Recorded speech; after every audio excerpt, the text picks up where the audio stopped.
That afternoon, I felt like I was walking into a fairy tale. Not the kind with castles or magic, but the kind where everything finally feels right.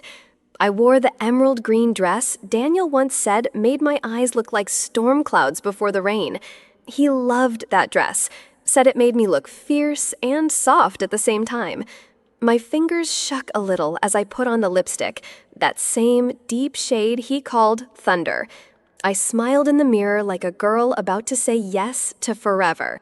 Outside the city was glowing. Downtown Chicago shimmered like it had been dusted with gold. And me, I was nervous in the best possible way, because I thought tonight was going to be the night we'd celebrate a life we'd build together. I didn't know it yet, but that dress, that lipstick, they weren't for a celebration. They were for a war. I didn't know I'd have to fight. The reservation was for 7 p.m. At least, that's what I thought. I checked my phone again, 6:03. I had somehow shown up nearly an hour early. I laughed at myself. Just nerves, right? I told myself. It was cute that I was just excited, that I cared so much I couldn't help being early. Daniel's silver sedan was already parked outside. That was strange. He was punctual, sure, but early, never. Still, I didn't think much of it. Maybe he wanted to double-check the wine list, or surprise me with something sweet. That's who I believed he was. So I walked in, smiling, floating. The hostess greeted me with a professional nod. "Yes, reservation for Hartman at 7?" I asked, still cheerful. She scanned the tablet. "Yes, you're correct. The table's not ready just yet. Your party hasn't arrived." I was about to thank her when I heard it. His laugh. Soft, familiar, a little breathy, the kind that made my heart race when we were first dating. It was coming from the private dining area around the corner. And then, her voice. Not mine, not the hostess. Susan. I wasn't trying to eavesdrop. Truly, I wasn't. I just heard Daniel laugh. That quiet, breathy chuckle of his. The one that used to make me melt. So I took a few soft steps toward the sound, thinking I'd surprise him. A kiss on the cheek, a whisper, "I'm early." But I didn't speak, because then I heard her, Susan, his mother. Her voice was low, sharp, icy, and every word felt like a scalpel to the spine. "Daniel, stop being so spineless. You're getting married. That apartment of hers, it's time she gave it up for the family." I froze. The hallway spun. They were talking about my apartment, my home, the one I worked 3 years to afford, as if it was negotiable, as if I was negotiable. And right there, in a fancy restaurant where I was the bride-to-be, I became the problem they wanted to get rid of. I was the guest of honor, but they were plotting how to evict me from the only place that's ever felt like home. That apartment didn't fall into my lap. It didn't come from an inheritance or a lucky break. There was no rich uncle, no rich godmother. It came from me, from 3 years of eating ramen in stained sweatpants, from working 2 jobs, one that drained my brain and one that shredded my hands. I spent weekends scrubbing other people's floors, then came home to patch my own drywall, watched 100 YouTube tutorials on tile work just to lay it crooked anyway. My fingers bled. My knees bruised. My back ached for weeks, and I never asked for help. Not from my parents, not from Daniel, not from anyone. Because I needed to know that when I turned the key in that lock, what waited on the other side was mine. All mine. No one gave me that place. I built it with stubbornness, with sacrifice, with the kind of loneliness that makes you stronger than you ever wanted to be. That apartment wasn't just a space. It wasn't just drywall and tile. It was my declaration, my proof, that I could make something out of nothing, that I didn't need to wait for a man or a wedding or a miracle. It was the first time in my life I hadn't made a decision for someone else, not for a parent, not for a partner, not to be liked, not to be chosen. I bought it for me. I broke myself for it. I rebuilt myself inside of it. That apartment was the only thing I had ever done entirely for myself. So no, it wasn't just a place I lived. It was a part of me. And when they sat there in that restaurant talking about it like it was some chess piece to be moved, what they really said was that I was expendable. Susan's voice still echoed in my head. It's small, Sophie. Cozy, sure, but it's not built for a family. Not built for a family. She said it so casually, like she was talking about a couch that didn't match the drapes. Like everything I had worked for was just inconvenient. She hadn't seen my bruised knees. Or the bank statements that dipped below zero. She hadn't seen me sleeping on the floor the first week because I couldn't afford a bed frame yet. And now it was too small, too personal, not suitable for a family. But here's the truth. I didn't live in that apartment. I lived in my self-respect, and she wanted to renovate that too. I didn't just build a home. I built proof that I could stand on my own, and they called it inconvenient. I dressed carefully that morning. Soft sweater, neutral tones, low heels, light makeup. Not a warrior. Not yet. I stopped by a corner shop, picked up a bouquet of daisies, tearful, harmless, and a box of overpriced chocolates, the kind that says, I come in peace. But peace was never the plan. When Susan opened the door, she was already smiling, a silk robe tied too tightly. Lipstick just a little too perfect. Why, Sophie? She beamed. You look lovely. Thank you, I said, handing over the gifts. These are for you. She clucked. Oh, how sweet. Come in. Tea's steeping.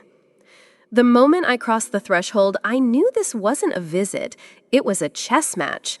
Plastic-covered furniture, framed embroidery that read, "Family is everything," and photos of Daniel at every age. Baby Daniel, prom night Daniel, graduation Daniel. I sat on the edge of the couch, polite, controlled. She sat across from me, legs crossed, hands folded, smile still sharp. We were two women sipping tea, but only one of us knew what the other was hiding. We danced around small talk. I asked about her garden. She asked about my parents. Too many smiles, too much sugar. Then, somewhere between sips of lukewarm Earl Grey, she leaned in just a little too close and dropped it. You know, Sophie, I've been thinking about your place. I said nothing, just tilted my head and smiled. It's lovely, truly, but small, not really built for a growing family. And mine, well, it's too far out for Daniel's work. Not ideal. But if we sold both, we could upgrade. Her eyes sparkled like she had solved a great puzzle. There's a condo off Pulaski I've been eyeing. 3 bedrooms, room for you, for Daniel, and one more, eventually. One more? A child I hadn't even agreed to have. A life I hadn't signed up for. And just like that, the plan unfolded. She had listings, prices, square footage, school zones. She even named the realtor. All laid out, neat, precise, as if my consent was just a technicality, as if my life could be scheduled without my voice. She spoke like she was selling me a dream, but it wasn't mine. It was hers. Susan painted the condo like a masterpiece. Big windows, hardwood floors, plenty of space for the future. And Daniel, he just sat there, nodding sometimes, smiling politely, stirring his tea. He didn't speak. He didn't object. He didn't defend me. He let her speak for both of them. And that silence, it was louder than betrayal. Because words can cut, but silence makes you wonder if you ever mattered at all. She treated me like a pawn. The problem is, I wasn't playing chess. I planned the dinner like it was a second chance. Salmon and parchment, lemon asparagus, a homemade tart I hadn't made since college, candles, real napkins, fresh flowers. It looked like romance. It smelled like comfort. But beneath it all, it was a trial, and they were about to walk into the courtroom. I set the table with my best china, polished the wine glasses until they sparkled. Every detail, perfect. But not because I wanted them to be comfortable, because I wanted them to see exactly what they were asking me to give up. At 7 o'clock sharp, the buzzer rang. Daniel had roses, Susan brought another box of chocolates. Both of them were smiling like the worst was behind us. They didn't realize it hadn't even begun. They thought I was making amends. I was actually preparing evidence. The wine was dry. The salmon was perfect. The air thick. We made small talk, polite laughs, clinks of silverware on china. Susan complimented the asparagus. Daniel nodded at the wine. I smiled. All of it rehearsed, like we were actors in a play I no longer believed in. After dessert, I stood, walked calmly to the kitchen counter, and picked up the black voice recorder. "What's that?" Susan asked. I didn't answer. I pressed play. And then her voice. "She bought it with her own money. Sure, but what's hers will be yours soon enough. Marriage is about sacrifice." Daniel's reply, small, weak. "It's not that simple. Sophie worked hard for that place." And then her again. "Well, I worked hard raising you." Silence fell like a curtain, thick, heavy, final. No one moved, no one breathed. I didn't need to raise my voice. Their own words convicted them. The recorder clicked off. The silence that followed was louder than anything they'd said. Susan's lips parted, but no words came out. Her face, once flushed with control, turned pale, ashen, like a queen whose crown had just cracked. Daniel stared at his plate, still, frozen, like maybe if he didn't move, this wouldn't be real. "Where did you get that?" he whispered. "I was early," I replied. "I heard you." And I needed to be sure I wasn't imagining it. I looked at Susan. She looked away. I looked at Daniel. And for the first time, he couldn't meet my eyes. She was caught. He was complicit. And I was finally awake. I didn't yell. I didn't cry. I didn't ask why. I just walked to the cabinet by the window, pulled out a small white envelope, the one I'd prepared that morning. I turned, walked to Daniel, and placed it gently in his hand. He looked confused, opened it slowly. Inside, the engagement ring, still shining, still cold. "This belongs to you," I said quietly. He opened his mouth, but no words came. Susan let out a shocked gasp, but I didn't flinch. "It's a beautiful ring," I said, "just not for me, not anymore." I didn't raise a glass to toast love. I raised the truth and let it burn through every lie in the room. The message came the next morning. "Can we meet? Just the two of us. I want to understand." It was the first time Daniel ever said he wanted to understand me, not fix me, not calm me, not wait for me to cool down. Just understand. For a moment, I almost didn't reply, but something in me, the part that still ached for clarity, said yes. We met near the park gates. Late afternoon. The wind soft, the air still holding the weight of what had just happened. He looked tired, like a man carrying the pieces of something he didn't know how to rebuild. "Hey," he said gently. "Hi," I replied. And then we just walked. No plan, no script, just two people moving forward, even if it was towards separate paths. Sometimes closure doesn't begin with answers, but with the courage to finally ask the right questions. We walked in silence. Leaves crunched beneath our feet. The city buzzed in the background, but between us, only the sound of things that would never be said. Then I stopped, turned toward him, looked straight into his eyes.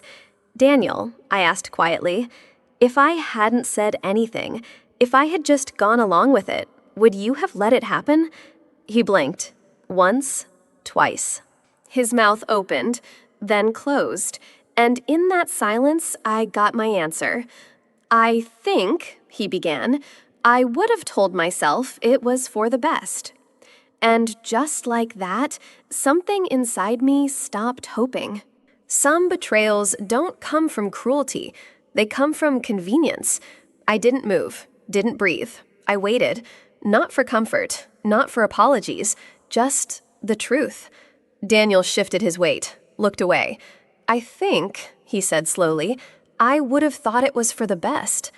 Not our best, not my best, just best, in some vague, sanitized, mother-approved version of life. And suddenly it was so clear. He didn't plan to hurt me, but he was ready to watch it happen if it meant no conflict, no discomfort, no raised voices at Sunday lunch. It's not the enemy that breaks your heart. It's the one who stands by while it happens.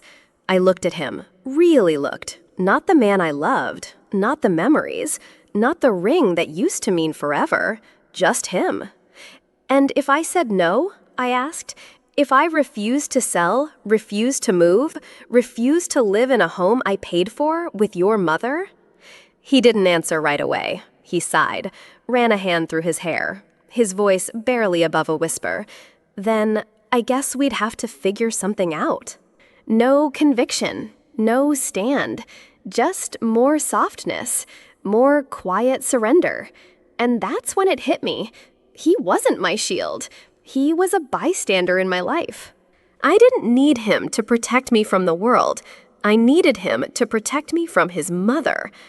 I sold the ring, not out of anger, not for revenge, but because I no longer wanted it sitting in my drawer pretending to mean something. It didn't belong to me anymore. Maybe it never did. The woman at the jewelry store had kind eyes. She didn't ask questions, just opened the velvet box, looked once, and nodded. We can offer a direct buyout, she said, or consignment if you prefer. Buyout, I replied. I didn't want it lingering, didn't want it displayed in some case waiting to be chosen again. That money, I didn't spend it on clothes, or champagne, or anything loud. I bought a ticket to Vermont, a cabin, a month. No TV, no phone. Just me, and the silence I had been afraid of finally felt like peace. I didn't need noise to move on. I needed quiet enough to hear myself again. Dear Daniel, you weren't cruel, and maybe that's what made it worse.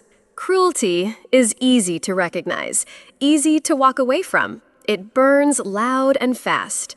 But you were gentle, soft-spoken, careful. You didn't hurt me with words. You hurt me with silence, with your stillness, with the way you let your mother speak for both of you over and over again. You made me feel like I was difficult for asking to be respected, like my boundaries were burdens, like my home was negotiable, like I was too proud for not surrendering everything I built. But I wasn't.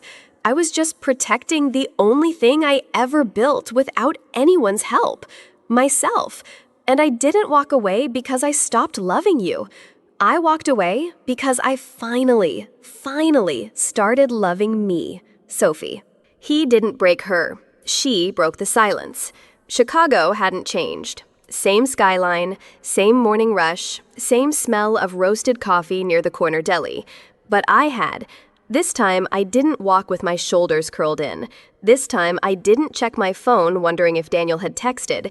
This time, I looked people in the eye, smiled when I meant it, said no when I meant it. I didn't owe anyone softness.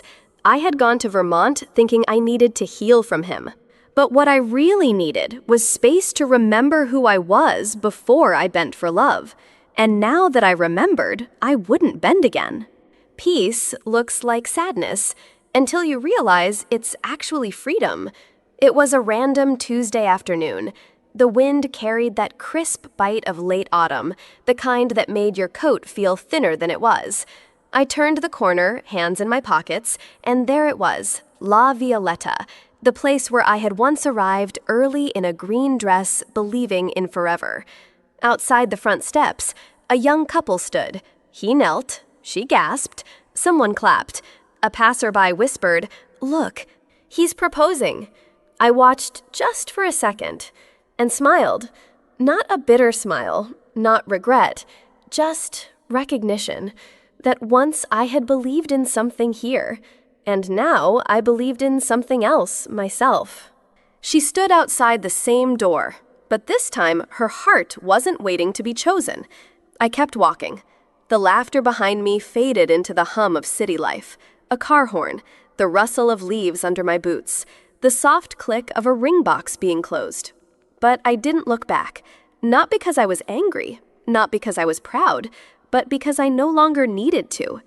There are goodbyes that scream. There are goodbyes that sob. Mine walked away quietly. True healing doesn't need an audience. It just needs your back turned and your heart forward.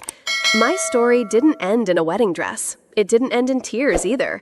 It began the moment I stopped shrinking myself to fit someone else's comfort. It began when I looked in the mirror and said, "You get to stay." To me. I didn't choose a man. I chose me.